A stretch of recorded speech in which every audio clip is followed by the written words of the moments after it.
aurait dû être là avec toute l'administration régionale, tenant compte de l'importance justement de ce forum, tenant compte également de la dimension de l'homme.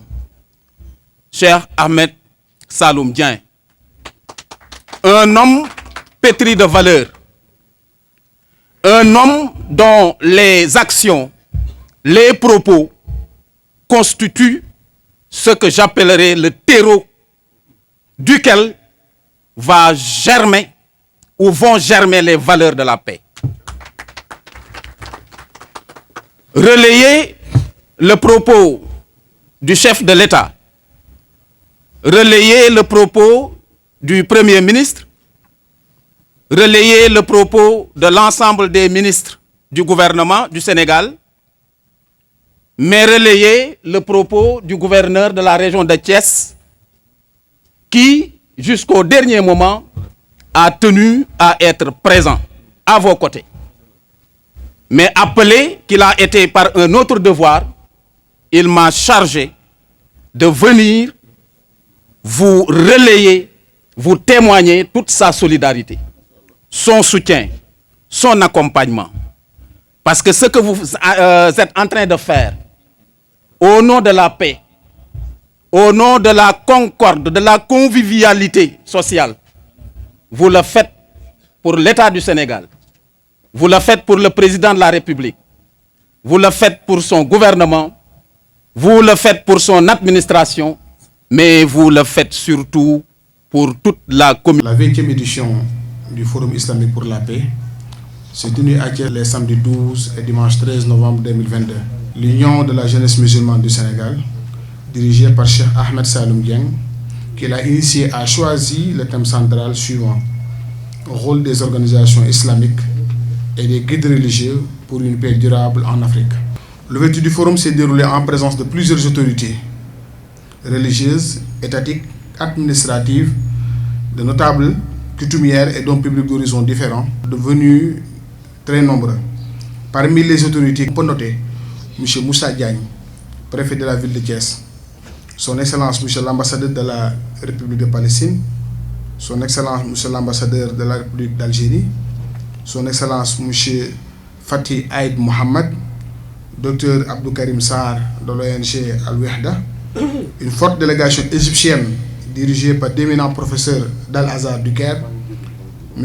Ibrahim Rushdi de l'ONG ATA, Serigne Lamine Baké, initiateur du Forum international sur la finance islamique, El Haj Samba Diaw, coordinateur général de la Grande Mosquée Massalikul Jinan de Dakar, et Cheikh Bala Samb, venu représenter Serigne Ahmedoul Mbacké Faye, représentant du Khalife général des Mourides à Dakar et environ, M. Bourandin Diop, chef du bureau tourisme religieux, SAPCO. Les invités de marque et les délégations ont honoré de leur présence cette 20e édition du Forum islamique pour la paix. Comme d'habitude, la séance a démarré par des prières, un récital de Coran pour la réussite et la bénédiction des travaux. Les différents orateurs qui se sont succédés au micro ont tour à tour magnifié la tenue d'une telle rencontre qui s'inscrit dans la recherche et la préservation de la paix au Sénégal et en Afrique. Ils ont tous formulé des remerciements sincères et des encouragements à l'endroit de l'initiateur de ce forum, Cheikh Ahmed Saloum Dieng, sous la houlette de l'Union de la jeunesse musulmane du Sénégal. Le président de l'Union, après avoir adressé ses remerciements aux khalifes généraux des différentes confréries du pays, a décerné une mention spéciale à son Excellence, le président de la République, M. Macky Sall, pour son engagement et sa volonté manifeste de consolider les acquis de paix au Sénégal, car il est conscient qu'il en est le garant. Tout ceci prouve donc son attachement à la chose religieuse et son engagement à servir l'islam à travers les organisations islamiques et les guides religieux du pays. M. Moussa Diagne, préfet de la ville de Thiès, venu représenter le chef de l'État, a officiellement ouvert le forum après avoir apporté le message de son Excellence, M. le Président de la République, qui, dit-il, est en communion avec ce forum dans les efforts de recherche et de préservation de la paix à tous les niveaux. Le chef de l'État est en phase avec vous. Il m'a instruit de vous transmettre ses encouragements et il attend beaucoup de vos travaux qui visent la recherche d'une paix inclusive, a-t-il enfin martelé. Quant aux travaux scientifiques, ils ont tous Ils ont été menés de bout en bout par des chercheurs, des universitaires, des intellectuels de haut niveau, comme le Dr Djibi Diakhaté, Dr Makhtar Lo, Imam Hassan Seck, Dr Mohamed Mbacké Diouf, Oustaz Moussa Kanté, Honorable Abdelaziz Diop et autres, autour des thèmes suivants: la conservation de la paix en Afrique entre l'héritage classique et les pratiques contemporaines, les efforts des guides religieux soufis dans la résolution des conflits internes en Afrique, l'œuvre humanitaire en Afrique et son impact dans l'émergence et la stabilité, les guides religieux au Sénégal, garants de la stabilité, de la paix, de la cohésion sociale et rempart face aux menaces.